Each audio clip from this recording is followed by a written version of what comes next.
ऋग्वेदा में कोई डिफाइन नहीं था। अब आप समझिए ऋग्वेदा में क्या हो रहा है, लोगों ने अपने काम पकड़ लिए। पुजारी पूजा करेगा तो आगे चल के ब्राह्मण बन गया, वॉरियर जो लड़ते थे वो क्षत्रिय बन गए। भारत क्या कैसे नाम पड़ा? भारत एक ट्राइब थी उस जमाने में, ऐसे भारत नहीं आया। भारत एक ट्राइब थी, उन्होंने जितने युद्ध लड़ाई जीती तो इसलिए लिखा कि यार लड़ने वाले हैं तो ये बार बार जय जय, मतलब इनकी जीत हो रही है तो ये भारत है लोग। अब आत्मा अमर है, आत्मा को तो पता है मुझे तो चले जाना है, दुख कौन लेगा? शरीर।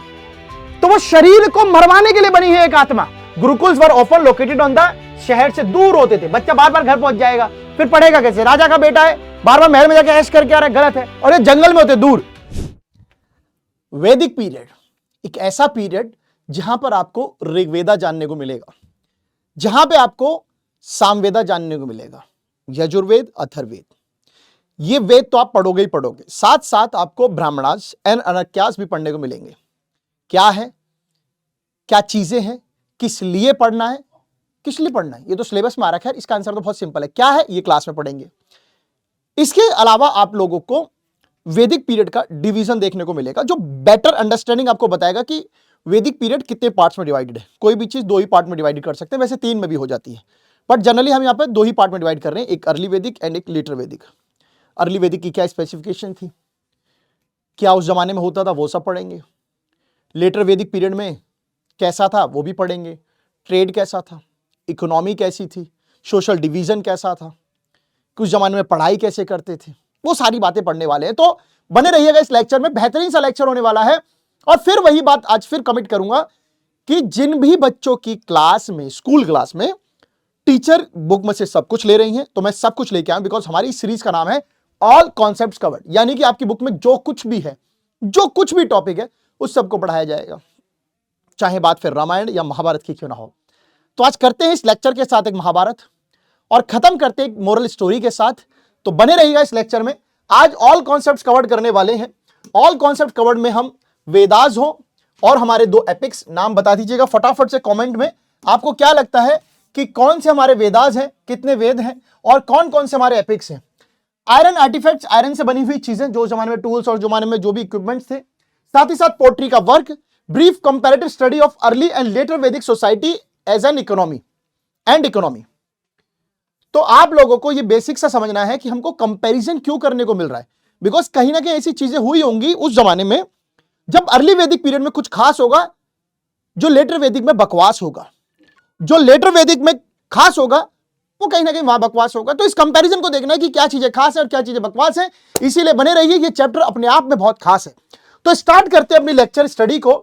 सबसे पहला गायत्री मंत्र, ओम भूर्भुवः स्वाहा तत्सवितुर्वरेण्यम भर्गो देवस्य धीमहि धियो यो नः प्रचोदयात्। आप लोगों के लिए यहीं से क्वेश्चन है, ये किस वैदिक पीरियड में था, लेटर वैदिक और अर्ली वैदिक। अगर अर्ली वैदिक में था तो किस वेदा में का पार्ट है, लेटर वेदा में था, लेटर वैदिक पीरियड में था तो किस वेदा का पार्ट है। चलो ये तो खैर एक छोटे से क्विज है आप लोगों के सामने, और शुरुआत करते हैं वैदिक पीरियड की। बहुत सारे स्कॉलर्स, पढ़े लिखे जो लोग होते हैं, जो मतलब पीएचडी टाइप पढ़ रहे होते हैं, एक किसी सब्जेक्ट के पीछे हाथ धो के पड़ जाते हैं, एंड हिस्टोरियंस जो हिस्ट्री के बारे में सिर्फ पढ़ाई करते हैं और इन्हें कोई लेना देना नहीं जमाने से, ठीक है। ये लोगों का कहना यह था कि भाई जब आर्यंस पहली बार, when Aryans first settled in India, Aryans पहली बार इंडिया में आए थे, यानी कब, 1500 से 1000 बीसी, उसी टाइम पीरियड को बोला गया अर्ली वैदिक पीरियड। यानी आर्यंस के आने वाले टाइम को ही हम अर्ली वैदिक पीरियड कह रहे हैं, ठीक है। अभी सिंपल सा समझा रहा हूं, अर्ली वैदिक पीरियड कह रहे हैं। 1000 से 500 बीसी, यहां पे ना उल्टा चलते हैं, 2000 1500 ऐसे। तो जब 1000 से उसका आधा 500 बीसी, इसका आधा 500 का फर्क है। So when iron had come to be used, इस जमाने में, इस टाइम पीरियड में आयरन को भी खोजा गया, आयरन का भी यूज करने गया। तो ऐसा माना जाता है कि Aryans followed the course, course मतलब रास्ता, रिवर जहां जहां गई आर्यन वहां वहां चलते गए, एंड नदी के किनारे along the side valley of Yamuna and Ganga के किनारे वो बसते गए। कोई भी इंसान नदी के किनारे इसलिए बसता है क्योंकि उस पानी के यूज से वो एग्रीकल्चर कर सकता है, अपने आप को पेट भर सकता है, शायद इसीलिए आर्यंस चलते गए। अच्छा, तो लिंक क्या है आयरन और आर्यन का? उस जमाने जब आर्यन ने डिस्कवर किया इंडिया के उस प्लेसेस को, तब उस जमाने में आयरन भी डिस्कवर हो गया था। आयरन की हेल्प से वो जंगलों को काटते थे और उन इलाकों को एक एग्रीकल्चर फील्ड में कन्वर्ट कर लेते थे। आप सपोज कीजिए आपके आसपास एक घना जंगल है, बहुत ही घना जंगल है, उस जंगल को आप कैसे काटोगे? अगर आपके पास आयरन के टूल्स है, आयरन है, तो आप उससे जंगलों को काटना शुरू करोगे, उससे कच्ची फावड़े बना लोगे, उससे खेती करने में आसानी होगी। तो कहीं ना कहीं you are converting the uncultivated land into cultivated land. ये आर्यंस जो है कर रहे थे between 1000 to 500 BC. The iron tools की मदद से they cleared the forest and gradually, धीरे धीरे गंगा वैली के किनारे वो सेटल होने लगे। जंगल काटो, पानी है, रास्ता है, जमीन है, बस करते रहो। And this period is known as the later Vedic period, यानी कि 1500 से 1000 बीसी। बच्चे ये कौन सा पीरियड हो गया? Early Vedic period. एंड वहीं पर 1000 से 500 बीसी ये कैसा पीरियड हो गया बच्चों? Letter Vedic period. कैसा पीरियड हो गया? लेटर वैदिक। तो यही हमें समझना था। 1500 से 1000 बीसी अर्ली वैदिक पीरियड। ज्यादातर जो गीत है, हाइम्स मतलब जो पूजा पाठ के लिए गीत संगीत जो पूजा पाठ में काम आते हैं, वो सब ऋग्वेदा के टाइम पे कंपोज। तो हम कह सकते हैं कि अर्ली वेदा में सिर्फ और सिर्फ एक ऋग्वेद ही बना। वेदों के 4 पार्ट हैं, एक वेद ही अर्ली वैदिक में बना, यानी बाकी के जो है 1000 टू 500 बीसी जिसे हम लेटर वैदिक कह रहे हैं, वो सारे लेटर वैदिक में ही बने। यानी कि हमने बेसिकली यहां पे पढ़ाई करनी है सोर्सेज में 4 वेदों की, ब्राह्मणास की, अरण्यकास की। तो 4 वेदों में ऋग्वेद जो है वो अर्ली वैदिक में, बाकी सब जो बचा कुछ है वो यहां पर है। तो चलिए आगे बढ़ते हैं, लिटरेरी सोर्स में बात करते हैं। अर्ली वैदिक टेक्स्ट यानी 1500 से 1000 बीसी, जब ज्यादातर हिम्स ऋग्वेद के इसी टाइम पीरियड में बने थे, उसे हम अर्ली वैदिक टेक्स्ट कहते हैं। देखो अर्ली वैदिक पीरियड में जो कुछ भी काम किया, जो कुछ भी आपने लिखा, वो अर्ली वैदिक टेक्स्ट बन गया। जो लेटर वैदिक पीरियड में आपने लिखा वो लेटर वैदिक टेक्स्ट बन गया। यानी कि ब्राह्मणास, अरण्यकास, उपनिषद, उपवेद, ये सब जो है कहीं ना कहीं लेटर वैदिक पीरियड में बने हैं। बहुत सिंपल सी कहानी है। वैदिक लिटरेचर जो है, जो वैदिक शब्द है, वो एक संस्कृत वर्ड से आया है। उस जमाने में संस्कृत लैंग्वेज ही चलती थी, वो उस जमाने में संस्कृत लैंग्वेज से आया है। उस वर्ड जो था उसका नाम था विद, यानी वैदिक जो है वो किससे बना है? विद वर्ड से। और विद का मतलब होता है नॉलेज। वैदिक लिटरेचर 2 पार्ट में डिवाइडेड था। उस समय जब नॉलेज थी वो 2 तरीकों से आती थी, यानी हम कह सकते हैं 2 तरीकों से आती थी, एक श्रुति और एक स्मृति।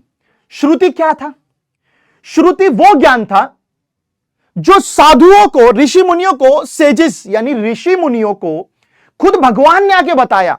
एंड अब ऋषि मुनि ओरली उसको अपनी आगे वाले चेलों को पास कर रहे हैं, अपने स्टूडेंट्स को पास कर रहे हैं, और वो स्टूडेंट फिर आगे पास कर रहे हैं। यानी कि ओरल ट्रांसमिशन हो रहा है नॉलेज का from one generation to another generation. ये तो होगी सिंपल बात, बट इसकी स्टार्टिंग हुई खुद ऋषि मुनियों ने बताया, सेजिस ने बताया, सेजिस को खुद भगवान ने बताया। दैट्स कॉल्ड श्रुति। श्रुति मतलब सुनकर, ठीक है। स्मृति, लिटरेचर कंपोज्ड बाय ऋषिज, जो लिटरेचर लिखा गया उसे स्मृति कहते हैं। सुनने वाली चीजों को श्रुति और लिखने वाली चीजों को स्मृति कहते हैं। इस तरीके से वैदिक कल्चर जो उस समय वैदिक लिटरेचर डिवाइडेड था। वैदिक लिटरेचर की बात करें तो हमें 4 वेदा पढ़ने हैं। 4 वेद आपके सामने हैं, ऋग्वेद, सामवेद, यजुर्वेद एंड अथर्ववेद। उसके अलावा आपको ब्राह्मणास, अरण्यकास एंड उपनिषद पढ़ना है। एंड इन सब के ऊपर आपको पता है मैक्स टू मैक्स 4 नंबर का ही मतलब आपको याद करना है। मैक्स टू मैक्स 4 नंबर आएगा, बेशक 10 नंबर का, 10 नंबर तक की हिस्ट्री में चले जाए, मतलब 2 मार्क्स में, 3 मार्क्स में चला जाए, बहुत नॉर्मल सा पेपर है। फर्स्ट आपने देखा कि 1 मार्क्स के जो है क्वेश्चन पॉलिटिकल साइंस से आते हैं, 2 नंबर के हिस्ट्री से आते हैं, फिर 3 + 3 + 4 पॉलिटिकल से भी, और मतलब पॉलिटिकल साइंस यानी आपकी सिविक्स से भी और आपकी हिस्ट्री से भी आते हैं। बहुत सिंपल सा है, तो इसको आगे पढ़ते हैं और इन सब चीजों के बारे में थोड़ी थोड़ी जानकारी लेते हैं। ऋग्वेदा मैंने बताया सबसे पुराना टेक्स्ट है पूरे वर्ल्ड का, और फर्स्ट टेस्टामेंट है मैनकाइंड का। मतलब टेस्टामेंट मतलब पहली मानवता की वसीयत। अगर इंसान की अपने आप को ज्ञान की शुरुआत करनी हो तो वो पहली शुरुआत आपको ऋग्वेदा से ही देखने को मिल जाती है। फर्स्ट टेस्टामेंट ऑफ मैनकाइंड, मानवता की पहली वसीयत, मानवता के पहले कारनामों के प्रूफ यहां पर है। ये जो है 10 मंडल्स में डिवाइडेड है। मंडल्स मतलब यहां पर होता है चैप्टर्स। ऋग्वेदा अगर मान लो एक बुक है तो इस बुक में कितने चैप्टर्स हैं? 10 चैप्टर्स है। 1 2 3 4 5 6 7 8 9 10। ये 10 जो है वो क्या है? चैप्टर्स है ऋग्वेदा में। ये कब बने थे? अर्ली वैदिक टाइम पीरियड में बने थे। यहां पे जितने भी हाइम्स, गीत संगीत, पूजा पाठ की जो भी गीत संगीत श्लोक है, they were dedicated by the sages to gods. ऋषि मुनियों ने भगवान के लिए लिखे बोले हैं, मतलब ऑलरेडी ट्रांसफर होता था। ये जो ऋषि मुनि थे अपने चेलों को from teachers to their disciple, disciples मतलब स्टूडेंट्स, उनको ट्रांसफर होते थे। बट ध्यान रखना ऋग्वेदा में सब कुछ ओरली हो रहा है। इंडियन सोच की जो बात है, इंडियन फिलॉसफी, इंडियन जिस तरीके परंपराओं की बात करता है, जिस तरीके की धर्म रिलेटेड बात करता है, पूजा पाठ की बात करता है, ये सब कुछ ऋग्वेदा बेस्ड है। And it also contains the famous Gayatri मंत्र। मैंने आपको स्टार्टिंग में बोला था गायत्री मंत्र किस वेदा में या किस वेदा से उसमें है, तो आपको क्या बोलना था? ऋग्वेदा बोलना था। गायत्री मंत्र ऋग्वेदा का पाठ है। चलिए आगे बात करते हैं सामवेद की। साम एक जो शब्द है उसका मतलब होता है प्यारा सा गीत, मीठा सा संगीत और एक मेलोडिक धुन। इस वेदा में जितने भी मतलब बातें हुई हैं वो दो पार्ट्स में डिवाइडेड है। खुद एक हिम्स मतलब गीत संगीत सामवेदा में तो लिखे गए हैं, क्योंकि साम का मतलब होता है गीत संगीत है, और कुछ जो हाइम्स हैं वो ऋग्वेदा से ली गई हैं, क्योंकि पहला लिखा हुआ था। अब आप यही समझ लीजिए कि ऋग्वेदा में अच्छी बातें तो उन्होंने ले ली वहां से, कोई दिक्कत नहीं है। ये जो है जितने भी सामवेद में जो भी गाने गाए गए, जो भी पूजा पाठ की बातें की गई, ये तब की जाती थी जब पुजारी the sacrifice by the priest, पुजारी कोई दान कर रहा है। जब आपने देखा होगा पुजारी मतलब कोई सेक्रीफाइस, कोई पूजा पाठ करता तो वो आपसे कुछ मंत्र बुलवाता है, यजमान नमः नमः नमः। ये सामवेद की कहानी है। बात करते हैं यजुर्वेद की। यजुर्वेद में बात हो रही है किसकी? यज्ञ की।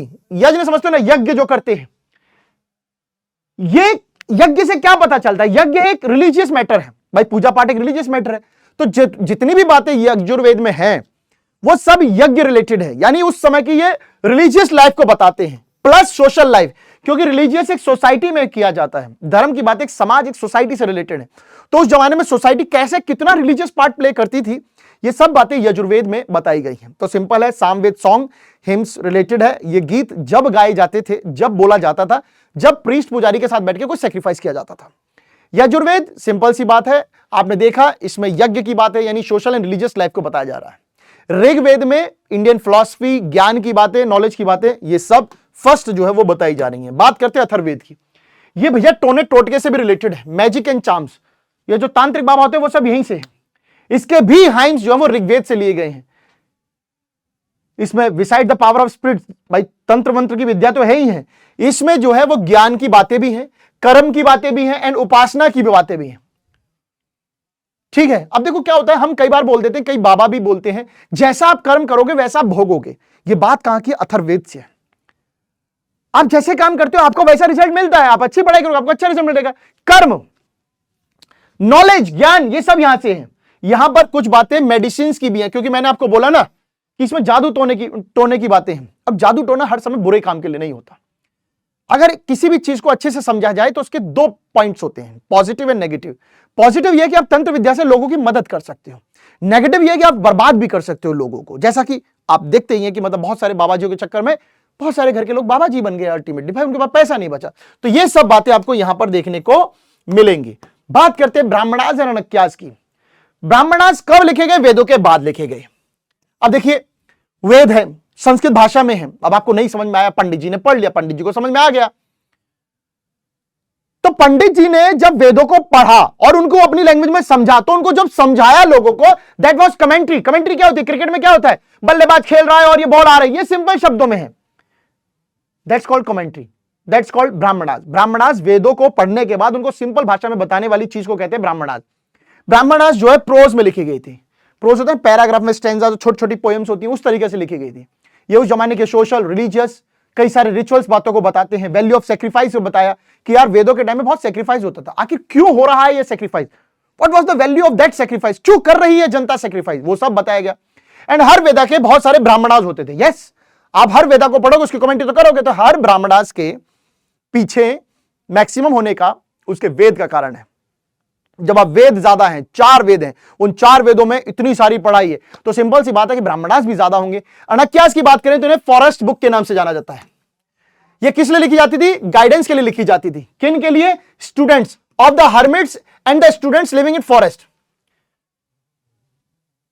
हर्मिट्स मतलब वो जो तपस्वी बाबा होते हैं, उनको भी तो ज्ञान चाहिए भाई, उनका गुरु है, वो अपने चेलों को बताएगा, वो अपने चेलों को बताएगा। हर्मिट्स गुरु, तपस्वी, तपस्वी गुरु अलग होता है जो योग में बैठ जाता है। हर्मिट्स एंड देयर स्टूडेंट्स, उनके लिए लिखी जाती थी। दे form the concluding part of the Brahmanas, यानी सबसे पहले वेद, वेदों की कमेंट्री ब्राह्मणास, एंड ब्राह्मणास का लास्ट जो पार्ट होता था उसे कहते थे अनक्यास। इनकी जो मेन थीम होती थी मिस्टिज्म एंड फिलॉसफी होती थी, थोड़ी थोड़ी मानवता टाइप ज्ञान की बातें, सामाजिक बातें, और कुछ कुछ मिस्टिज्म की बात है। मिस्ट मतलब मिथ्या की बात है। मिथ्या क्या? इस जंगल में एक भूत है, इस पेड़ की आप पूजा करोगे तो ऐसा होगा वैसा होगा, समझ लो ना, वो जो बातें बढ़ाई चढ़ाई होती है, वैसी बातें जो है अरण्यकाज में की जाती थी। उपनिषद की बात करें तो फिलोसफिकल कमेंट्रीज हैं वो वेदों के ऊपर। वेद किसी ने पढ़े, उनको पढ़ने के बाद अब बढ़ा चढ़ के देखिए, इंसान जो है अच्छे कर्म करेगा तो उसका अच्छा नतीजा मिलेगा। That's a philosophical commentary. आपको अच्छी बातें करनी चाहिए, आपको समय पर उठना चाहिए, आपको बड़ों की सेवा करनी चाहिए, फिलोसफिकल बातें हो रही है। So they form the basis of Indian philosophy. Indian की फिलोसफी का भी है भाई, इंडियन धर्म जो है किसी भी प्रकार के हो, वो सब में इज्जत मान सम्मान ही बताया गया है। बहुत सारे ऋषि मुनियों ने लिखा है इन्हें। जो सबसे फेमस उपनिषद है उसमें सबसे पहला नाम छंदोग्य उपनिषद आता है, जो कि आप लोगों को याद कर लेना चाहिए। फिर केन उपनिषद है, ऐत्रेय उपनिषद है एंड तैत्तिरीय उपनिषद है। सर सारे नाम याद नहीं होंगे, कोई बात नहीं, छंदोग्य उपनिषद एंड केन उपनिषद याद कर लीजिए, ठीक है, चलेगा, ठीक है। आगे चलते हैं। इसके अलावा कल्चर में और क्या था उस समय? लिटरेचर, जो कल्चर चल रहा है लिटरेचर का, उसमें वेदांगास भी थे। अब ये वेदांगास क्या है? बेसिकली वेद प्लस अंग, वेदों के और पार्ट्स, जैसे बॉडी पार्ट्स होते ना, ये हमारे अंग हैं, हाथ नाक कान, ये सब अंग हैं, बॉडी के अंग। तो वेदों के और भी पार्ट थे जिन्हें हम वेदांग कहते थे। They deal with the ways in which the Vedas ought to be chanted. ये तरीके बताते थे कैसे वेदाओं को बोला जाता था। चैंटेड मतलब उनको कैसे पढ़ पढ़ के बोलते थे वो सब। तो यानी ये कहीं ना कहीं वेदास को समझने में हमें हेल्प करते थे। वेदों के अंग भाई किसी का पार्ट है, अब आपने बोला what do you mean by body, अब कैसे कहोगे बॉडी? बताओ, आप सोचो। जब तक आप ये नहीं बोलोगे इस बॉडी का मतलब है कि एक ऐसा पार्ट जिसमें 2 हाथ हैं, 2 पांव हैं, नाक है, कान है, खोपड़ा है, समझ लो ना, एक बहुत बढ़िया सा थोपड़ा है, ये सब बातें भी दी। तो वेदों के कितने अंग हो रहे हैं? द 6 वेदांगास। वेदों के अंग कितने? 6। The deal with the pronunciation, किसी चीज को आप कैसे बोलते हो, ग्रामर कैसे आप पढ़ते हो, शब्दों की ओरिजिन इटामोलॉजी कैसी होती है, मैट्रिक्स कैसा होता है, परंपरा क्या होती है, एंड एस्ट्रोनॉमी यूनिवर्सल वो क्या होती है। तो वेदों में ये सब बातें जो है आपको बताई गई हैं। आपको सिंपली वेदांगास याद रखना है। There are 6 Vedangas that deal with the pronunciation, grammar, etymology, phonics, metrics, rituals and astronomy. ये ऐसे भी याद कर लोगे, ठीक है। And they help in the understanding of Veda. Simple line लिखोगे बहुत चलेगा। सूत्र की बात करें, सूत्र जो है वो 3 पार्ट में डिवाइडेड थे। 3 पार्ट में, कितने पार्ट में? 3 पार्ट्स में। श्रौत सूत्र, ग्रह सूत्र एंड धर्म सूत्र। श्रौत सूत्र, ग्रह सूत्र एंड धर्म सूत्र। श्रौत सूत्र जो था वो रिलेटेड था यज्ञ एंड सैक्रिफाइसेस से, यज्ञ एंड सैक्रिफाइसेस से। ग्रह सूत्र मतलब, ग्रह मतलब घर, घर की लाइफ, फैमिली लाइफ से रिलेटेड था।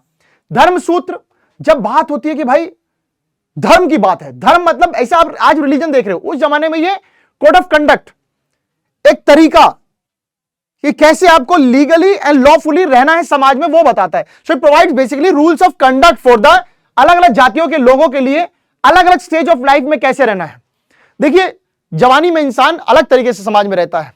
आपने किसी के ऊपर कमेंट्री पास करते तो उस समय शायद लोग ये कहेंगे कि ठीक है बच्चा है, बट वही काम अगर आप फैमिली लाइफ में कर रहे हो तो कहेंगे छिछोरा है, बुढ़ापे में कर रहे हो तो और बुरा मिलेगा। तो हर स्टेज ऑफ लाइफ में कैसे आपको रहना है वो सब बातें आपको यहां से पता चलती हैं। उपवेद जैसा कि नाम सजेस्ट कर रहा है ये वेदाओं के ही पार्ट है।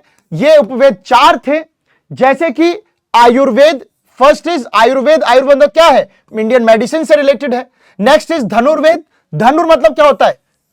तीरबाजी, आर्चरी, वारफेयर, इससे रिलेटेड था। गंधर्व वेद, गंधर्व वेद क्या था? Basically art of music and dance, इससे था। शिल्प वेद क्या था? Art and architecture. शिल्प समझते हो ना, शिल्प कला। शिल्प कला का मतलब होता है पत्थर वाली मूर्ति बनाना, पत्थर वाली मूर्तियां जो लोग बनाते हैं। तो आपके सामने फर्स्ट ये रहा, सेकंड ये रहा, थर्ड ये रहा एंड फोर्थ ये रहा। तो देयर आर 4 उपवेदा।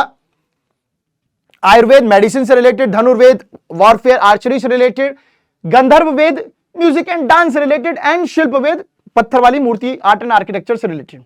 दर्शन की बात करें तो 6 स्कूल हुए हैं फिलॉसफी के। षड दर्शन जिन्हें कहते हैं, षड मतलब षष्ठ, षष्ठ जैसे संस्कृत में वर्ड है, जिसमें न्याय दर्शन है, वैष्णव दर्शन है, वैंशिका है, सांख्य, योग, पूर्व मीमांसा एंड उत्तर मीमांसा, ये है। सर नाम याद ना हो तो कोई बात नहीं, इतना डेप्थ में आपको दर्शन के बीच में नहीं आएगा, इंपॉर्टेंस की कैटेगरी में उतना नहीं आता, बट फिर भी 6 दर्शन होते हैं। They all are propagate the virtues of life and are oppose to external rituals. ये जीवन के बारे में बताते हैं। भारी जो ढोंग अपनाते हैं हम कि पूजा पाठ करो, ये करो, वैसा करो, उसकी पूजा करो, इन सब से ये अपोज करता है। ये सब नहीं करना होता, अच्छे कर्म ही जरूरी है। उपवेद की बात करें तो मैंने बोला ऋग्वेदा के ही सबश्री हैं। ऋग्वेदा का उपवेदा है आयुर्वेदा, जो कि रिलेटेड है मेडिसिन से। यहां पे शॉर्ट में मैंने लिख दिया है। सामवेदा का उपवेद है गंधर्व वेद, जो कि रिलेटेड है म्यूजिक एंड डांस से। यजुर्वेद का उपवेद है धनुर्वेद, जो कि है म्यूजिक आर्चरी, है ना। म्यूजिक आर्चरी नहीं होगा, वॉरफेयर एंड वो होगा आर्चरी एंड वॉरफेयर, सिंपल, एक कंफ्यूजन नहीं रखने का। अथर्ववेद है, अथर्ववेद शिल्प वेद से रिलेटेड है, जिसका मतलब है आर्ट एंड आर्किटेक्चर से। बहुत सिंपल सा है, ठीक है बच्चों। यहां तक समझ में आ रहा है ना। समझ में आना बहुत जरूरी है। देखो, चीजों को हैवी नहीं करना है, चीजों को लाइट वे में पढ़ना है, अच्छे वे में पढ़ना है, बस यही चीज आप लोगों को याद रखनी है। धर्मशास्त्र, धर्मशास्त्र मैंने बताया वो बातें जो उस जमाने में लॉफुल तरीके का आपको बताती थी, कैसे आपको कौन से रूल्स, कौन से तरीकों से आपको समाज में रहना है, वो सब। सो द लॉ बुक्स, जो उस जमाने की कानूनी किताबें थी, उन्हें हम धर्म सूत्र कहते थे। स्मृति वो थी जो लिखी हुई किताबें थी। अगर लिखी हुई किताबें भी साथ में देख ली जाए विद देयर कमेंट्रीज, तो उन्हें हम धर्मशास्त्र कहते थे। धर्मशास्त्र क्या है? धर्मों के ऊपर बताई हुई लिखी हुई बातें और किताबें। तो धर्म सूत्र हो गया सिंपल सी वो लॉ बुक्स, एंड उनके ऊपर जो भी चीजें लिखी गई, उनको पढ़ पढ़ के जो भी चीजें समाज के लिए बाद में ड्राइव की गई। अब देखिए, प्रियम्बल है, कॉन्स्टिट्यूशन है, हर व्यक्ति थोड़ी पढ़ता है हर समय, बट आपको बार बार लोग बताते हैं भाई ये गलत, ये ऐसा संविधान में नहीं है, तो दैट्स कॉल्ड कमेंट्री, कि आप जो आपको सिंपल डेरिवेशन फॉर्म में बता रहा है। तो ये धर्मशास्त्र ऐसे बने हैं। धर्मशास्त्र में आप कह सकते हो धर्मसूत्र प्लस स्मृति धर्मशास्त्र है। इनमें क्या बताया गया है? डिफरेंट क्लास ऑफ पीपल को कैसे रहना है, राजाओं को कैसे रहना है, क्योंकि रहना तो राजाओं को भी है। मनुस्मृति एक ऐसा ही धर्मशास्त्र है दैट गिव्स द डिस्क्रिप्शन, जो कि हिंदू कोड ऑफ लॉ बताता है हिंदू समाज कैसे रहेगा, अलग अलग कास्ट के लोग कैसे रहेंगे, आश्रम में कैसे कैसे जीवन बिताना है। आश्रम वही 4 डिवीजन ऑफ लाइफ, वो भी आपको देखनी है। वेदास क्यों इंपॉर्टेंट थे? वो इसलिए इंपॉर्टेंट थे कि उस जमाने की economical, political, social and religious knowledge जो है वो वेदाओं से मिली है। वेदा जो है ऑल्दो रिलीजियस इन नेचर, वेदा जो है धर्म से रिलेटेड थे, but they still provide information about music, literature, art, warfare. बोला ना उपवेद, वेदांगाज, ये सब भी तो पढ़े, ये सब के बारे में जानकारी मिलती है। The information content the Veda is all more important. क्यों और ज्यादा इंपॉर्टेंट हो जाती है? क्योंकि इसके अलावा और कोई हमारे पास सोर्स ऑफ नॉलेज था ही नहीं उस समय, जिससे हमें पता चल सके हमारे वैदिक लेक्चर के बारे में, वैदिक लिटरेचर के बारे में। तो भाई जब हमको पता है कि एक ही शख्स हमारी जीवन बचा सकता है, तो वो तो हमारे लिए बहुत इंपॉर्टेंट हो गया। तो यही चीज वो उनको इंपॉर्टेंट बना रही थी। नेक्स्ट बात करते हैं रामायण की। प्रभु श्री राम की जब बात है तो रामायण का जिक्र तो होना है दोस्तों। रामायण ओरिजिनली संस्कृत लैंग्वेज में लिखी गई थी। संस्कृत जो वर्जन था वो महर्षि वाल्मीकि ने लिखा था। संस्कृत में किसने लिखा था? महर्षि वाल्मीकि ने लिखा था। स्टोरी ऑफ रामायण मैं क्या ही बताऊं, आप सभी, शायद ही कोई ऐसा बच्चा हो जिसे नहीं पता होगी। तो ये कहानी प्रभु श्री राम के बारे में और उनकी पत्नी माता कौन? सीता। यस।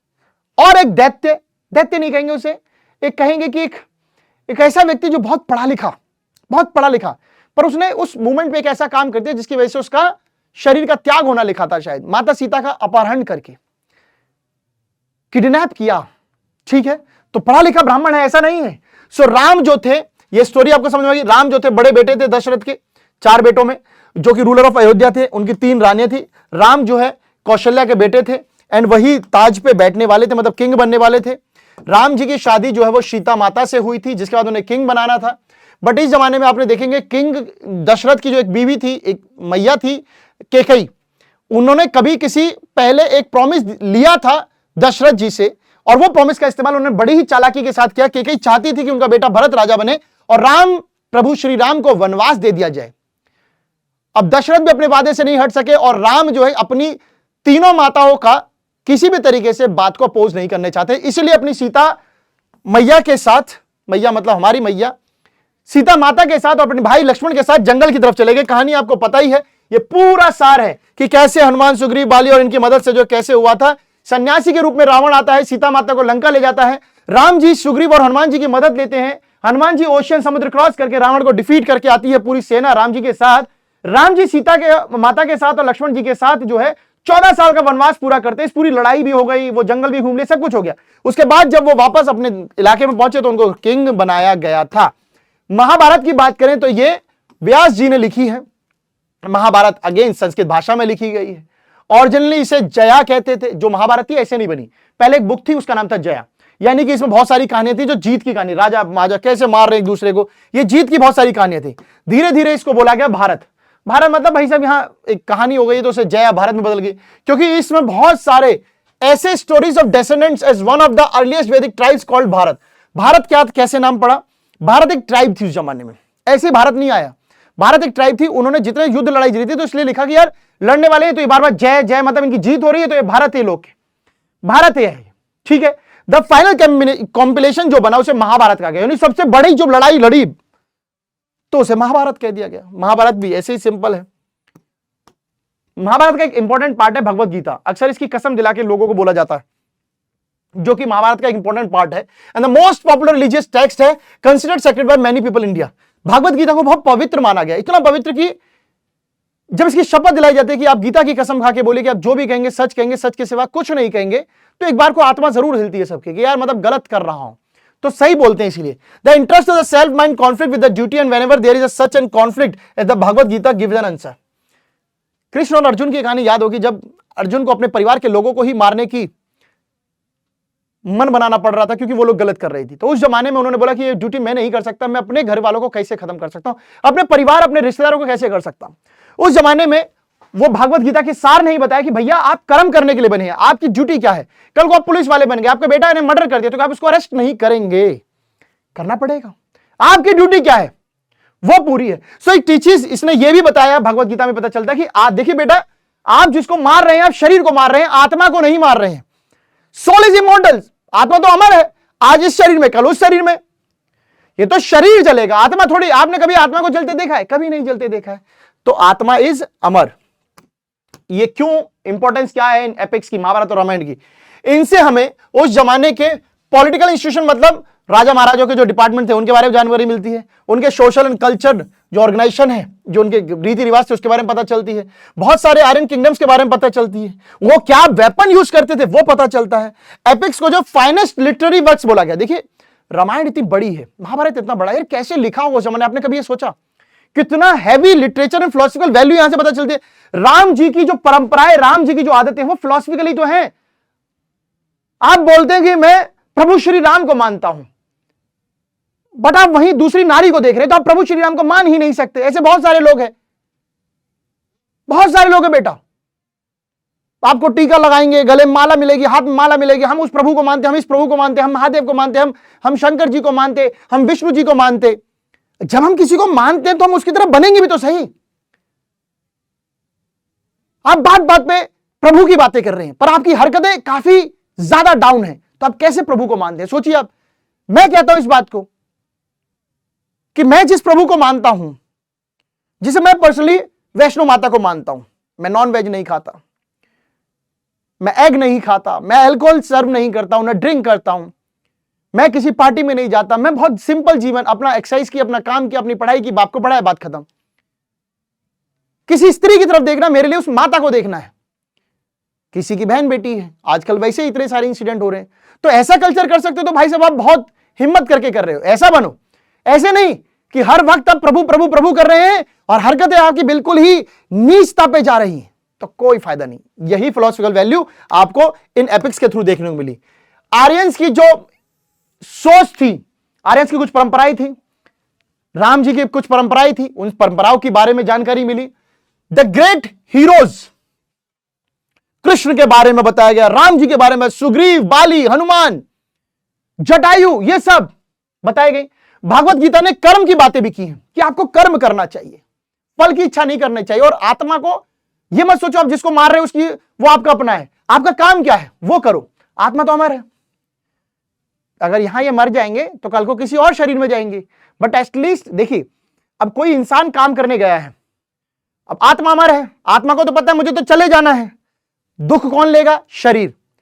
तो वो शरीर को मरवाने के लिए बनी है एक आत्मा, कि मैं खुद पे पापी नहीं आरोप लूंगी।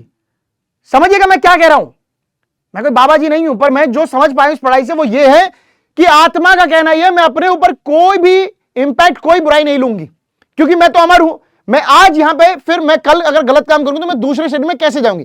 क्यों ना मैं ये सारे बुरे काम इस शरीर से करवाऊं, इस मन से करवाऊं। तो होता है कि आपके मन में गंदे विचार आते हैं, आपका शरीर उस समय गलत हरकतें कर रहा होता है, आत्मा थोड़ी कर रही होती है। फिर जलता कौन है? वही मन और वही तन। इसलिए मन और तन को स्वच्छ रखा जाए, साफ रखा जाए। आत्मा बड़ी चालू चीज है, आत्मा तो निकल जाएगी, फिर तड़प तड़प के जल के मरोगे आप। तो इसलिए काहे करना ये पाप। आगे चलते हैं, आर्कियोलॉजिकल सोर्सेज की बात करते हैं। आयरन आर्टिफैक्ट्स, आयरन से बनी हुई चीजें जो थी उस समय, जो आर्टिफैक्ट बेसिकली समझे, औजार पौजार ये सब। तो जो आयरन की डिस्कवरी थी वो बहुत इंपॉर्टेंट थी इस सिविलाइजेशन में, इस सिविलाइजेशन की खोज में। इन इंडिया में आयरन की जो खोज है अभी बताया 1000 बीसी से 500 बीसी के बीच में हुई, जो कि किसका टाइम पीरियड था? लेटर वैदिक का टाइम पीरियड था। ऐसा माना जाता है कि Rigveda people new the, Rigveda के जो लोग थे एक मेटल को जानते थे, उस जमाने में भी मेटल था जिसे इन्होंने बोला अयस, जो या तो कॉपर था या ब्रॉन्ज था।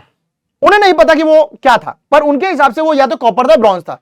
लेटर वैदिक पीरियड में जो ये मेटल था, जो अयस, जो ऋग्वेदा के टाइम पीरियड में था, उसका कलर और उसका वजन श्याम और कृष्ण जैसा था, यानी वही काला वही भारी, यानी लोहे की जैसे था।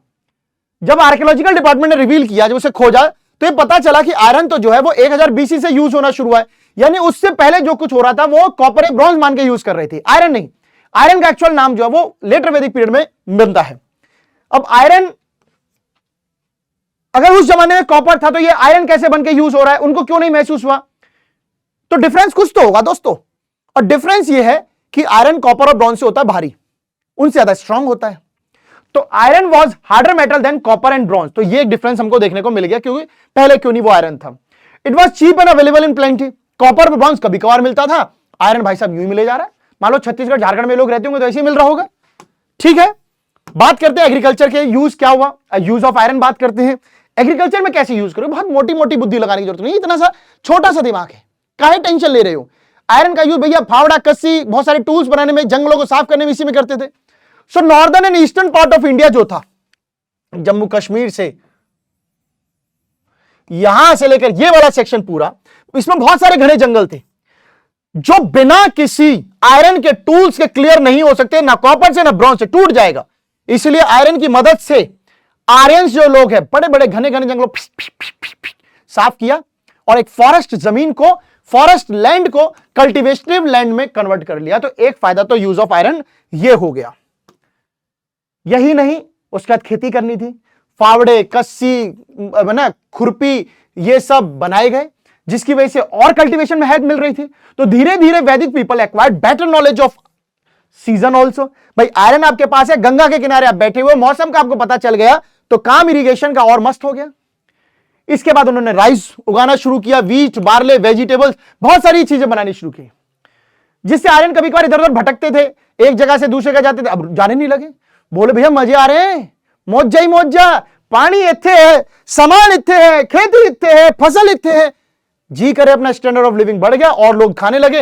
एंड बचे हुए पार्ट्स जो उनको खाने का बचते थे, राजा महाराजा को बेच देते थे, पुजारियों को दान दे देते थे, कुछ गरीब मतलब किसान और आर्टिशन को दान दे देते थे। ऑक्यूपेशन की बात करें, ऑक्यूपेशन में क्या मदद मिली? आयरन की वजह से बहुत सारे नए ट्रेडों में हेल्प मिली। बाय ड्यूरेबल इंप्लीमेंट्स लाइक कस्सी, फावड़े, ये सब भी तो बनने लगे, कील वील ये सब बनने लगे। तो इनका तो ट्रेड होता है ना, कस्सी फावड़े, आप तो एक ही लोग है ना, बट बाकी लोगों को जरूरत है तो उनको बनाने की जरूरत नहीं है, ट्रेड में काम आ जाएगी। जिसकी वजह से आप देखोगे कारपेंट्री में भी आयरन यूज होता है, सिलाई में भी भाई साहब, चरखा बनाने में भी, टूल्स बनाने में भी, चमड़े को पीटने में भी, चमड़ा नीचे लगाया ऐसा लोहे से पीट रहे, तो ये सब कहीं ना कहीं आपको ऑक्यूपेशन ग्रो हुए जस्ट बिकॉज ऑफ आयरन की मदद से। आयरन का यूज डिफेंस में भी हुआ, क्योंकि आयरन जो था वो ड्यूरेबल था, ताकतवर था, एंड इजी अवेलेबल था, चीप और सस्ते में मिल रहा था। तो आयरन का यूज जो है बहुत ज्यादा किया गया वेपन बनाने, तलवार, आर्मर, छाती पे कवच ववच सब बनाने में, आज की तरह नहीं। और उस जमाने का आयरन जंग भी नहीं पकड़ता था, सबसे अच्छी बात। पोट्री बात करें, पोट्री मतलब वही चपटे मटके और वो सब बनाना, टूल्स वूल्स बनाना, मिट्टी के थोड़े घड़े मटके बनाना। ग्रेवेयर, ग्रे कलर वाली pottery, and painted greyware, paint करने वाली पोट्री, ये जो है अलग अलग इलाकों में ऋग्वैदिक टाइम पीरियड में पाई गई थी। बेसिकली पंजाब एंड हरियाणा में ऋग्वेदा में बहुत थी। इसके अलावा कुरुक्षेत्र, भगवानपुरा, हरियाणा, लुधियाना, कटपलान, जालंधर, हरियाणा, पंजाब में ये इलाके थे जहां पे मिल रही थी। इस कल्चर को, this culture were regarded as Rigveda, क्योंकि they belong to the same period जिस जमाने में ऋग्वेदा की स्टार्टिंग थी। अच्छा, जो ग्रेवेयर एंड पेंटेड ग्रेवेयर है वो रिलेटेड है ऋग्वेदा पीरियड से, क्योंकि उस जमाने में ये बन रही थी। उसके बाद हाउ एंड गंगा यमुना दोयब, दोयब मतलब होता है ऐसा इलाका जो दो नदियों के बीच में हो, एक तरफ से गंगा जा रही है, एक तरफ से यमुना जा रही है, और बीच का इलाका ये पड़ गया, ऐसा इलाका। मान लो इधर से गंगा, इधर से नीचे यमुना, और ये इधर नोएडा फंस गया बीच में। The earliest iron objects are generally associated with painted greyware. जो गंगा यमुना इलाके के बीच के ये जो इलाके थे, यहां पे जो पोट्री वर्क होता था वो पीजीडब्ल्यू से था, पेंटेड ग्रे वर्क होता था, ग्रे वर्क नहीं होता था। अब पेंटेड ग्रेवेयर क्या, पेंट करके मटका ऐसा कर दिया। पहले एक लाल कलर के मटके आते थे, आपने देखे होंगे, अब उस पर कुछ कुछ डिजाइन बना देते हैं, अब काले पीले बहुत सारे तरीके के मटके आने लगे हैं, तो वो पेंटेड होता है। तो पेंटेड ग्रेवेयर कल्चर जो था वो लेटर वैदिक पीरियड से रिलेट करता है। ऋग्वेदा पीरियड में ज्यादातर ग्रेवेयर के ही बनाए गए, पेंटेड ग्रेवेयर स्टार्ट हो गया था, बट मेजोरली ये लेटर वैदिक पीरियड से स्टार्ट होता है। ऐसा क्या था, ऋग्वेदा में लोगों को बनाना इतना आता नहीं था, अच्छे से बना नहीं पाते थे, उतना स्मूथ फाइन और उतना शेप नहीं अच्छी मिल पाती थी।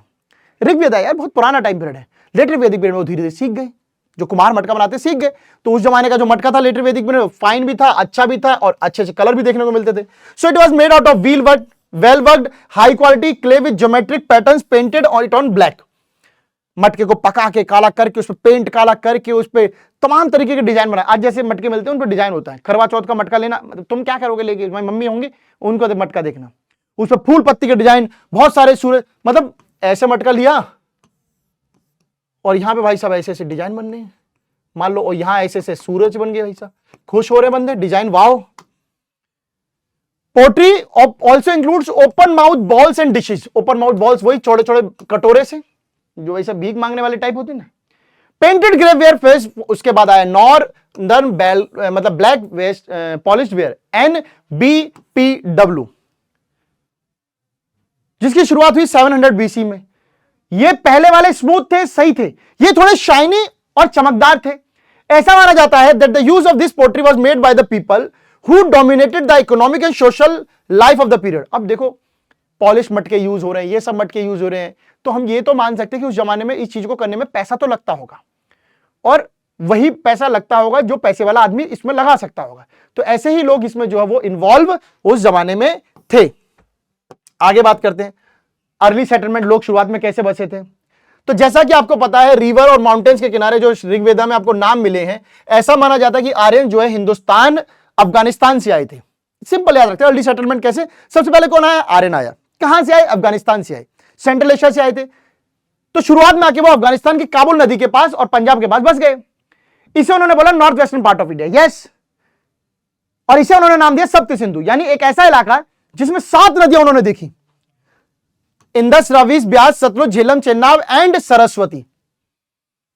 ये अगर इलाका आज देखें तो आज का eastern Afghanistan, Punjab and west, कुछ पार्ट ऑफ यूपी आपको देखने को मिल जाएगा। इन इलाके उस जमाने के आज ये इलाके हैं, सप्त सिंधु वाले इलाके ये हैं। बाद में इस इलाके को ब्रह्मवर्त के नाम से जाना गया या फिर लैंड ऑफ गॉड्स के नाम से जाना गया। क्यों?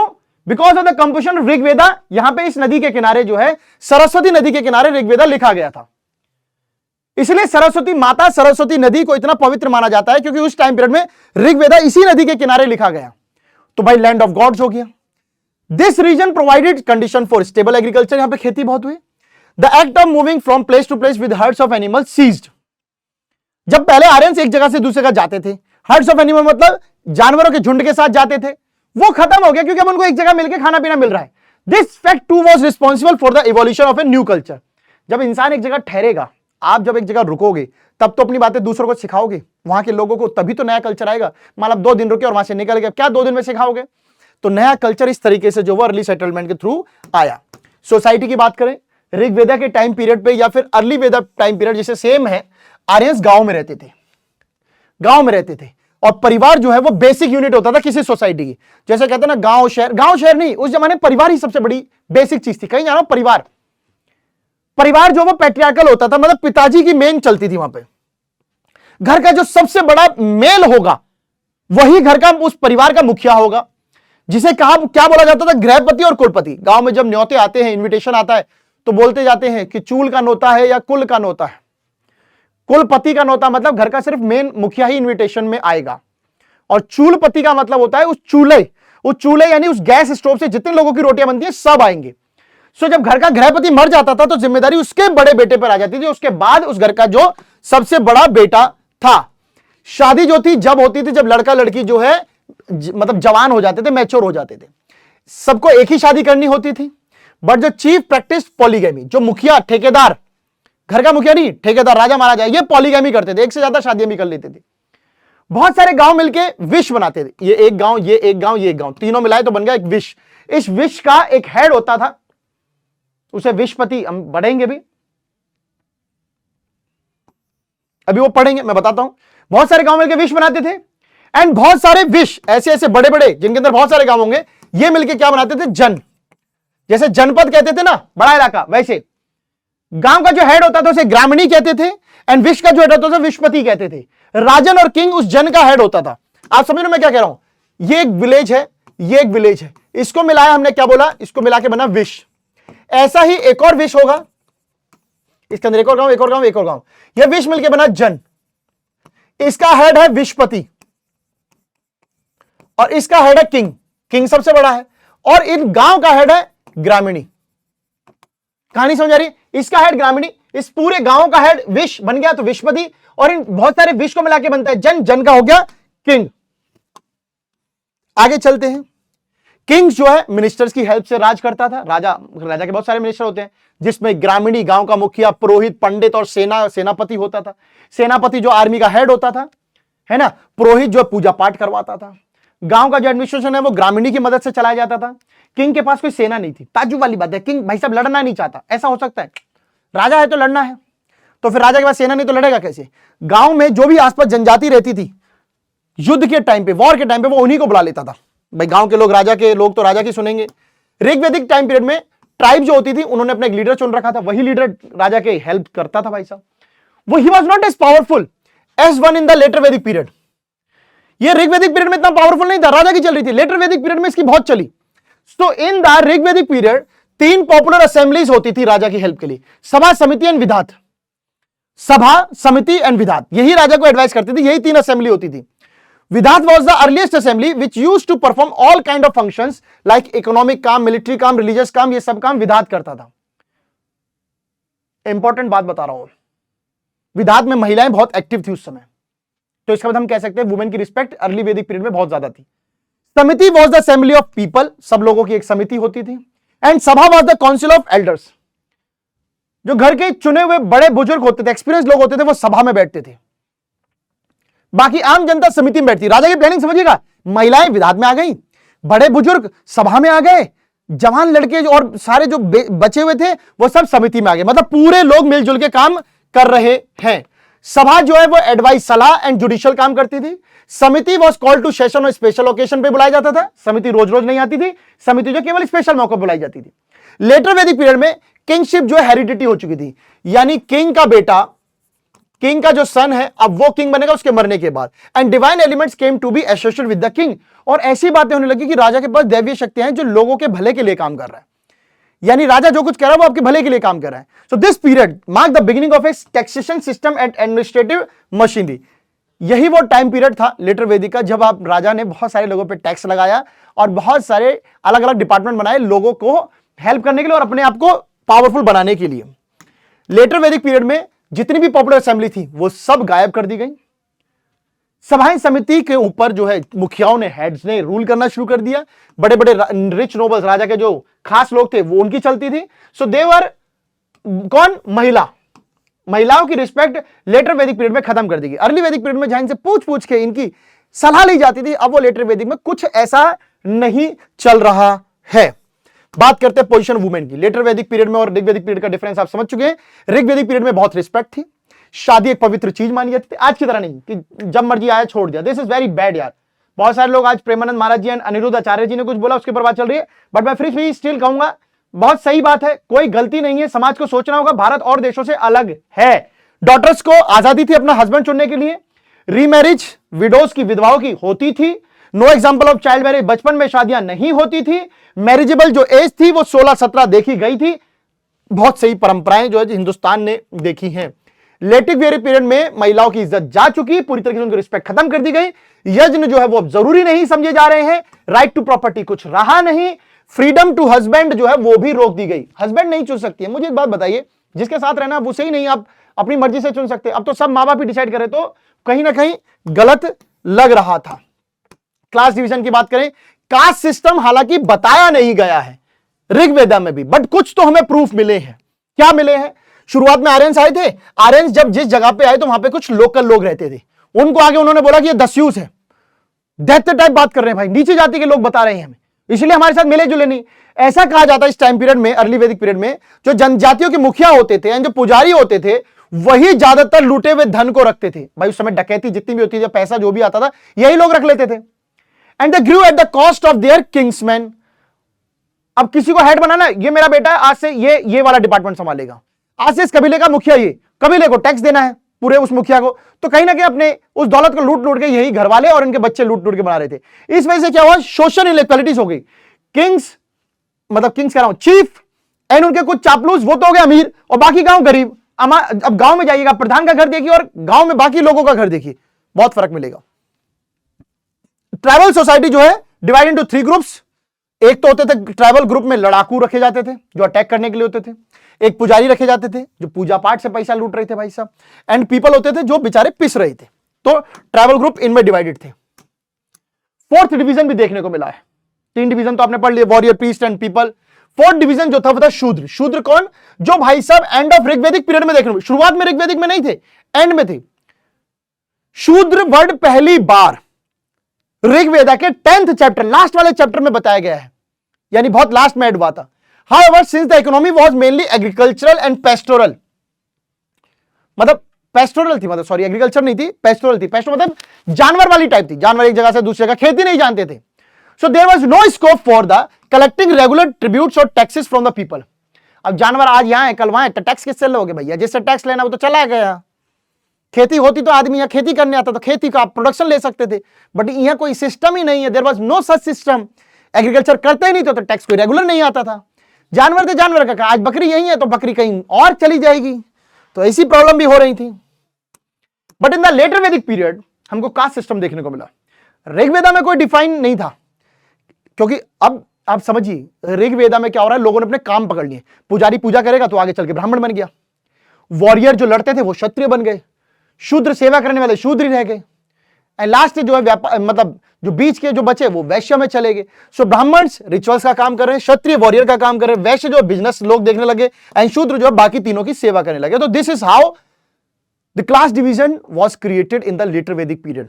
It was not possible, it was not mentioned in the early Vedic period because no such evidence was there.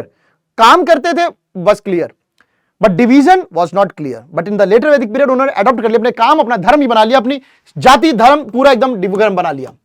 Letter Vedic period caste system fix हो चुका था, ब्राह्मण ब्राह्मण का ही काम कर रहे थे इस तरीके से।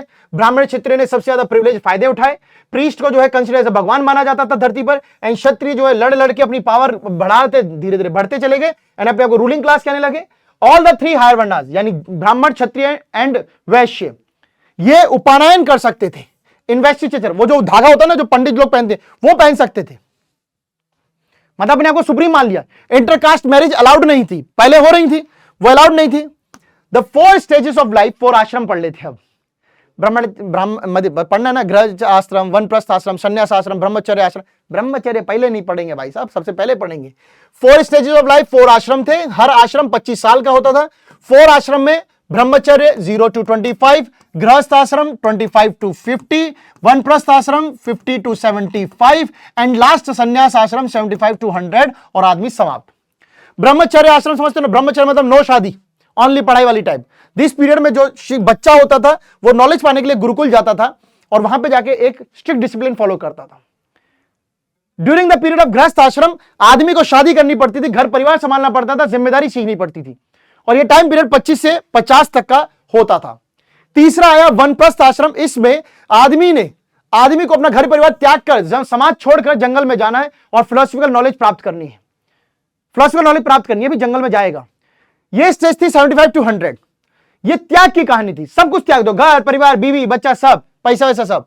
इसके बाद man had to leave everything forever, सब कुछ हमेशा के लिए छोड़ दिया और योग करने पहुंच गए, एंड दैट्स कॉल्ड सैल्वेशन वाली एज यानी कि संन्यास आश्रम।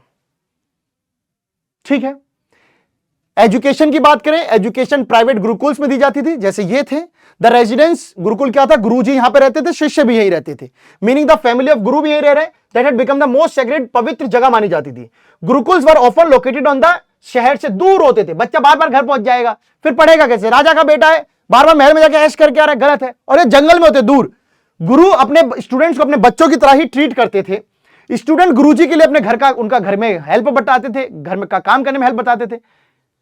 गुरुकुल में रहने की परंपरा थी, सुबह सुबह जल्दी उठना, नहाना और वेदों की पढ़ाई करना। ज्यादातर टीचिंग्स ओरली होती थी। जब किसी स्टूडेंट की एजुकेशन पूरी हो जाती थी तो उसे गुरु दक्षिणा देनी पड़ती थी। आपने सुना होगा एकलव्य ने अंगूठा काट के दे दिया था, क्योंकि उस जमाने में गुरुजी को बड़ा रिस्पेक्ट और आदर सम्मान के साथ देखा जाए। आज नहीं, आज तो कुछ भी कमेंट करके आप लिख देते हो, गुरुजी ये, गुरुजी वो। कई बार हमें भी बोला जाता है। दुख की इस बात है कि वो गुरु हमें मान नहीं रहे, तो चेला कैसे रहेंगे, स्टूडेंट कैसे रहे? जब आपका कोई गुरु ही नहीं है तो आपको स्टूडेंट भी नहीं है। तो वो चीज जो आपको देखने को पुराने जमाने में मिलती थी। एजुकेशन का मेन उद्देश्य जंगल से दूर ले जाने का क्या था? आपको physically strong banana, mentally strong banana and spiritually development करना। देखिए, जब कोई बच्चा घर रहता है तो उसे मम्मी की याद आएगी, तो वो हमेशा मम्मी के आंचल में ही लगा रहेगा। भाई साहब, बच्चा दूर बॉर्डर पे जाना है, अब मौका आया दूर जाने का, अब गया मम्मी पापा, अच्छा कभी गया ही नहीं अलग, तो आज मम्मी पापा कर ले भैया। फिर कैसे आप रहोगे? समाज में आपको कठिनाइयां आएंगी, आपको लोग गालियां देंगे, आपको लोग कोसेंगे, आपको अच्छा बोले। तो ये तो घर से दूर रह के आप महसूस कर सकते हो। माँ बाप क्या है? माँ बाप तो कहेंगे मेरे बच्चे को हाथ लगाया तो तेरा हाथ काट डालूंगा। और जब माँ बाप नहीं रहेंगे तो आप कैसे करोगे? तो इसलिए दूर ले जाकर इनको सिखाया जाता था, जिसमें इनको वेद पढ़ाए जाते थे, पुराण पढ़ाए जाते थे, ग्रामर, लॉजिक, मैथमेटिक्स, साइंस सब पढ़ाया जाता था। उस समय दो मेन टीचर हुआ करती थी फेमस, मैत्री एंड गार्गी, जिनकी उस समय बहुत इज्जत थी और उनको बहुत रिस्पेक्ट के साथ देखा जाता था।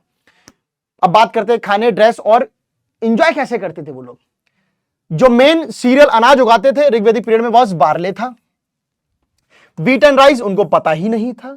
लेटर वैदिक पीरियड में राइस के, यानी राइस को उस जमाने में व्रीहि कहा जाता था, वो मिला है। यानी ऋग्वेदिक पीरियड में राइस नहीं था, व्हीट नहीं था, only barley. Letter Vedic period में सब थे। काउ जो है वो घर के पालन में, जैसे आज किसान पालता है वो के लेके जाता था, घर में ही लालन पालन, उसका दूध दही खुद ही घर में खा लेते थे। कुछ एक तरह का इंटॉक्सिकेटिंग ड्रिंक जिसे सोम कहते थे, वो त्योहारों पे पिया जाता था, भांग वांग वैसी सब पीते थे।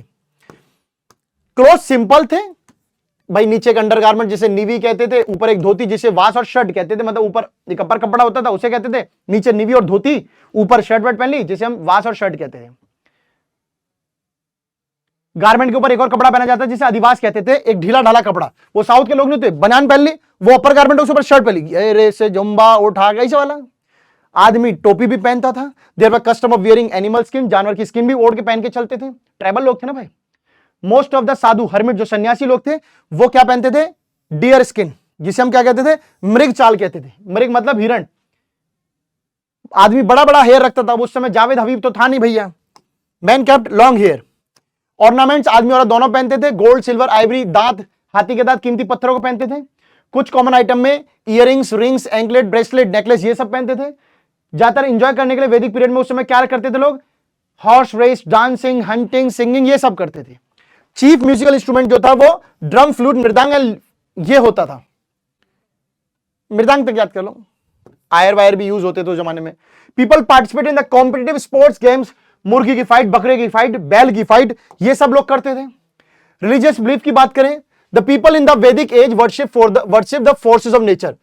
धरती, पानी, बाढ़, आसमान, इंद्र, इनकी पूजा होती थी, अग्नि वगैरह। Large number of gods Rigveda में बताए गए हैं। The most important in gods में इंद्र थे, टू होम 250 गीत उनको ऋग्वेदा में अर्पित किए गए हैं। इंद्र के लिए 250 हाइम्स किए गए हैं। उनको पुरंदर के नाम से जाना जाता था, यानी बहुत तबाही मचाने वाले। एंड जितेंद्र, इंद्र की एक प्रॉब्लम है, इंद्र वॉज वेरी जिद्दी, हर किसी काम में झुकने को तैयार नहीं थे। He is considered the rain God, बारिश वारिश सब इनके हाथ थी। Who is responsible bringing rainfall, rainfall आएगी तो खेती बाड़ी होगी, इसलिए इनकी वैल्यू ज्यादा मानी गई। सेकंड पोजीशन इंद्र के बाद जो थे वो अग्नि थे, यानी फायर। उनको बिचौलिया माना जाता था इंसान और भगवान के बीच में। जब आप पूजा पाठ करते हैं तो आप हवन कराते हैं। हवन ये कह रहा है कि हवन आपकी अग्नि आपको भगवान से कनेक्ट करा रही है। अग्नि ना बचो, आंख बंद करके हवन कर रहे हैं, मतलब कैसा हवन होगा? सामने पंडित बैठे हैं, ओम फट स्वाहा, बोले कहां डालें हम ये मंत्र भैया, आग ही नहीं है। सोचिए आप घर में बैठ गए, इसी सोफे बैठे हुए हैं, फूल चढ़े, पान चढ़े और चढ़े मेवा, लड्डुअन का भोग लगे, संत करे सेवा। अब हवन ही नहीं है, ये तो नॉर्मल बात होगी। तो अग्नि इस तरीके से मीडिएशन का काम करती थी। थर्ड पोजीशन पे थे इंद्र, अग्नि और देन वरुण, जिनको गॉड ऑफ वाटर, बादल एंड ओशन कहा जाता था। He determine the path for all stars in heaven. Heaven में जितने भी स्टार चल रहे कैसे चल रहे सब ये देखते थे। Varuna is regarded as the upholder of natural cosmic order. ये जो ब्रह्मांड में जो प्लैनेट्स है ना, स्टार्स हैं, इन सबको देखने का भैया चर्चा सब किसके पास थी? वरुण के पास थी। इसके अलावा और गॉड थे, वायु थे, सूर्य देवता थे, यम थे, यम है हम वही है। कुछ देवियां भी पूजी गई हैं, जिनमें इंपॉर्टेंट देवियां थी उषा, यानी कि जो सांझ की देवी होती थी। शाम को आपको पता बहुत सारी गांव की मम्मी दादी शाम को आरती दिया क्यों जलाती हैं? उस जमाने में उषा जो किरण छुप रही है उसकी पूजा भी की जाती थी, क्योंकि ताकि अगले दिन भैया सही से उठे, नहीं तो मर मराएंगे तो दिक्कत हो जाएगी। एपिक्स की बात करें, एपिक्स नहीं और आगे बात करें, इन द लेटर वैदिक एज प्रजापति, वैदिक पीरियड में बढ़ लिया, इंद्र, अग्नि, वरुण, सूर्य, यम, ये सब पड़ गए। लेटर वैदिक पीरियड में जब प्रजापति, जिसे क्या बोला जाता था? ब्रह्मा, उनको सुप्रीम गॉड माना गया। इंद्र, अग्नि अपनी वैल्यू खो चुके थे। विष्णु भगवान आ गए, ब्रह्मा, विष्णु एंड महेश। विष्णु को जब प्रिजर्वर एंड प्रोटेक्टर कहा गया लोगों का, एंड शिवा को डिस्ट्रॉय, यानी प्रभु हर हर महादेव जी को डिस्ट्रॉयर यूनिवर्स कहा गया। तीसरी आंख खोले तो गायब कर दे एकदम। लेटर वैदिक पीरियड में रिलीजियस का बहुत एवोल्यूशन हुआ, बहुत सारी चीजें डेवलप हुई। सिंप्लिसिटी ऑफ नेचर वर्शिप जा चुका था, जमीन वमीन की पूजा छोड़ो, फ्रीक्वेंसी ऑफ यज्ञ वगैरह बढ़ चुके थे। बात बात पे पंडित जो है ये यज्ञ कर, तुझे भगवान से मिलवाऊंगा मैं आज। Rituals and sacrifices became a daily routine. पल पल घर से बाहर निकले, बहु पैर न बंदर करके, पहले बेटा पूजन करके निकलते हैं, बात बात पे पूजा। आज आप देखिए ना, नई गाड़ी लेते आप पूजा करते हैं, बच्चा पैदा होता पूजा करते हैं, बर्थडे आता बहुत सारे लोग हवन करते हैं, बात बात पे मन करता है पूजा करने का। उनको लगता है कि हमने बहुत सारे पाप कर लिए हैं, अब प्रभु से माफी है, प्रभु से थोड़ा सा डील करने का टाइम आ गया है। तो ये सब आपको लेटर वैदिक पीरियड में देखने को मिल रहा था। बिसाइड्स यज्ञ के अलावा द कॉमन पीपल परफॉर्म, छोटे छोटे यज्ञ कर, राजा तो करते थे, छोटे मोटे लोग भी कर रहे थे। During which milk, ghee, grains, ये सब देवी देवताओं को दान किया जाता था पंडित के थ्रू। ये सब भगवान जी हमारे पूर्वज लोग हैं, जैसे जाते नहीं बरसी बनाते हैं, श्राद्ध आते हैं, अभी आ ही रहने वाले हैं। So rich people and businessman conducted bigger sacrifice. बड़े बड़े यज्ञ राजा और महाराज करते थे भाई साहब, पैसे वाले लोग करते, गरीब आदमी छोटा मोटा। ड्यूरिंग सच यज्ञ पुरोहित, पुजारी, जो उसको सोना चांदी, एक्सपेंसिव कपड़े और बहुत सारी धन दौलत मिलती थी। गिविंग दक्षिणा was also ritual and a price duty. उस जमाने में लेटर वैदिक पीरियड में बोला जाता था कि दक्षिणा दोगे तो बहुत अच्छा काम कर रहे हो और जिम्मेदारी है ये, पंडित जी को दक्षिणा दो, पंडित जी का कैसे काम चलेगा। तो ये सब बातें जो है यहां पर देखने को मिली। ब्राह्मण जो थे, एपिक्स नहीं बेटा, टॉपिक पुराना वैसे लिख गया बट कोई बात नहीं। Brahmans were responsible for bringing about many innovation and evolving new doctrine. पंडितों ने बहुत सारे धर्म और बहुत सारी ऐसी चीजें बताई जिनसे लोगों को विश्वास करना पड़ा। सबसे ज्यादा फोकस जो समय तपस्या पर दिया गया कि तपस्या बहुत जरूरी है, तपस्या करते रहिए और भगवान मिलेंगे और दान करते रहिए। नए डॉक्ट्राइन में जैसे सिद्धांतों में कर्म की बातें पंडितों ने की, भाई साहब अपने कर्म सुधारिए, आप करेंगे भगवान देख रहा है। धर्म की बातें की गई, मोक्ष की बातें की गई। They believe in rebirth gain roots. पंडितों ने धर्म में यह भी बात बताई कि आप जितने अच्छे कर्म करेंगे आपको दोबारा से इंसान का जन्म मिलेगा। ये आपको किसने बात बताई? पंडित तो बोल के गए अच्छे काम करो, भगवान आपको दोबारा से इंसान बनाएगा, नहीं तो गधा कुत्ता घोड़ा इसे बना देगा। कॉन्सिक्वेंटली ये सारी इनोवेशन जो है धीरे धीरे पोजीशन और ब्राह्मण्स को स्ट्रॉन्ग कर रही थी, क्योंकि ब्राह्मण की बातें मान रहे थे लोग, तो ब्राह्मण अपने आप को सुप्रीम होने लगे। Brahman said to have divine power. ऐसा कहा गया कि ब्राह्मणों के पास दैविक शक्ति। ओम भट्ट स्वाहा। नो रिचुअल और सेलिब्रेशन, कोई भी बिना ब्राह्मण के बात के बनता ही नहीं था। इकोनॉमी की बात करें, ऋग्वेदिक इकोनॉमी कैसी थी? पेस्टोरल थी, हम पढ़ के आए हैं। आर्यन जो है जानवर को लेकर एक जगह से दूसरी जगह घूमते रहते थे, इसलिए उनकी मेन वेल्थ वो अपने जानवरों को मानते थे। यानी एक इंसान जितना ज्यादा पैसे वाला, अगर उसके पास उतना ही जानवर आला। Gopa and Gopati was epithet given to the king. King को उस जमाने में गोपा या गोपति कहा जाता था। ऋग्वेदिक में समय टाइम नापते थे। अच्छा कितना टाइम हो गया भाई? अच्छा कितना हो गया? गोधुली, 2 गोधुली, 1 गोधुली, ऐसे। डिस्टेंस को गवयुवती कहते थे। ट्रेन को भी तो कहते गवयुवती प्रोद परगामिनी, क्या कहते हैं, ऐसा कहते हैं ना। बेटी को दुहित्र कहा जाता था, या फिर दुहित्र उसको भी कहा जाता था जो गाय का दूध निकालता था, दुहित्र। तो ज्यादातर बेटियां ही निकालती थी उस टाइम पीरियड में। इकोनॉमी की बात करें तो compare to the linguistic evidence for the cattle rearing in the Rigveda, agriculture activity आपको बहुत कम ही देखने को मिली। यानी कि ऋग्वेदा में केवल और केवल जानवर की चर्चा की गई, एग्रीकल्चर की बातें नहीं की गई हैं। अपार्ट फ्रॉम यव और बार्ले, बार्ले तो वो करते थे ऋग्वेदिक में, और कुछ ग्रेन मिला ही नहीं। There were reference to the fire being used for burning the forest cover and practice of shifting cultivation. यानी ऋग्वेदा में शिफ्टिंग कल्टीवेशन भी देखने को मिला था। लोग एक जगह से दूसरी जगह जाते थे। अरे लेटर वैदिक में तो आयरन मिल गया, जंगल काट लिए, फिर वो रुक गए ना, further the area receive low rainfall, जिस जगह पे कम बारिश होती थी, major rivers in the Rigveda were known to the change for their courses frequently. अब क्या होता था ऋग्वेदा में ना, बारिश पड़ती थी तो नदी कहीं से भी कहीं निकल जाती थी। मतलब अगर आप पहले देखोगे, जो आज आप ऋषिकेश हरिद्वार में देख रहे हो, कभी भी कोई रिवर कहीं से निकल पड़ती है, ऋग्वेदा में होता था। लेटर वैदिक में और अब तक आपने क्या देखा, कुछ समय पहले तक नदी का एक पर्टिकुलर रास्ता होता था, नदी जिधर से जा रही है उधर से जा रही है, बाकी कहीं इंटरफेरेंस नहीं करती थी। बट धीरे धीरे जो ये प्रॉब्लम आने लगी थी। So in this condition alluvial land जो है रिवर नदी के किनारे मिलने लगी, जिससे एग्रीकल्चर जो वहां पर देखने को मिलती थी, क्योंकि एलुवियल लैंड पे ही तो जमीन पे खेती होती थी।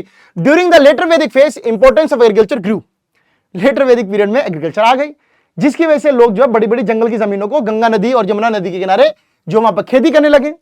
आर्कियोलॉजिकल लिटरेरी बातों से पता चलता है कि राइस जो है उस जमाने में सबसे ज्यादा किया गया एंड लोग राइस को खाते थे। ऋग्वेदा में बार्ले और लेटर वैदिक में राइस। द वैदिक टेक्स्ट में आपको व्रीहि राइस, तंडुला एंड साली ये भी मिले हैं, ये सब चावलों के नाम है। लेटर वैदिक पीरियड में आपको बैल का भी जिक्र मिला है, जो हल से उससे बैल से हल करवाते थे, यानी कि अब कहीं ना कहीं प्लव कल्टीवेशन भी आपको देखने को मिल रहा था। ट्रेड की बात करें, लेटर वैदिक पीरियड में एग्रीकल्चर क्योंकि ज्यादा हुआ था, एग्रीकल्चर का बचा हुआ माल मार्केट ले जाके बेचा जाता था शहरों और गांव में। दस ट्रेड बिकेम द मेन चीज बन गई, जिसके आसपास शहर है, कहीं कोई कस्बा है, वहां ट्रेड जरूर होता था। हालांकि जानते आर्यंस ने कुछ कॉइन्स को भी यूज किया था मेटल के, बट बार्टर सिस्टम उस समय फिर भी चलता था। सामान भाई चावल है, अब सामान दो, राइस दो, नमक दो, ऐसे। ऑक्यूपेशन की बात करें एग्रीकल्चर और ट्रेड के अलावा, क्योंकि हमने देखा खेती करी, इस जमाने में ट्रेड भी हुआ है, इसके अलावा कुछ और भी काम होते थे। जानवर को पालने का काम, बहुत सारे मेटल से सिक्के बनाने का काम, कारपेंट्री, पोट्री, स्पिनिंग, वीविंग, जो हमने पढ़ी, डाइंग वगैरह, ये काम भी आपको देखने को मिले। So thank you so much. उम्मीद है कि आप लोगों को ये लेक्चर समझ में आ गया होगा और मजा आया होगा, राइट? मजा आया होगा। बहुत छोटा सा लेक्चर था। उम्मीद है अब आप सब लोगों को इस टॉपिक के जितने भी डाउट हैं वो खत्म हो गए होंगे। पूरा वैदिक कल्चर खत्म कर दिया गया है। कैसा लगा ये लेक्चर? मजा आया? कमेंट में जरूर बताना भाई साहब, इस चैप्टर का कौन सा ऐसा पार्ट था जो आपको बिल्कुल ऐसे याद हो गया, और कौन सा ऐसा पार्ट है जो अभी भी आपको परेशान कर रहा है, जिसके लिए आपको लेक्चर को दोबारा देखना पड़ेगा, क्योंकि एग्जाम आने वाले हैं मेरे दोस्तों, तो मेहनत तो करनी है। तो फटाफट से ये बात जरूर बताएगा कि best part of this lecture क्या था and toughest part of this lecture क्या था, जो आपको प्रॉब्लम कर रहा है बट समझ में आ गया। So thank you so much. मुस्कुराते रहिए, पढ़ते रहिए, एंजॉय करते रहिए। मिलते हैं अगले लेक्चर के साथ, तब तक see you, thank you, see you guys.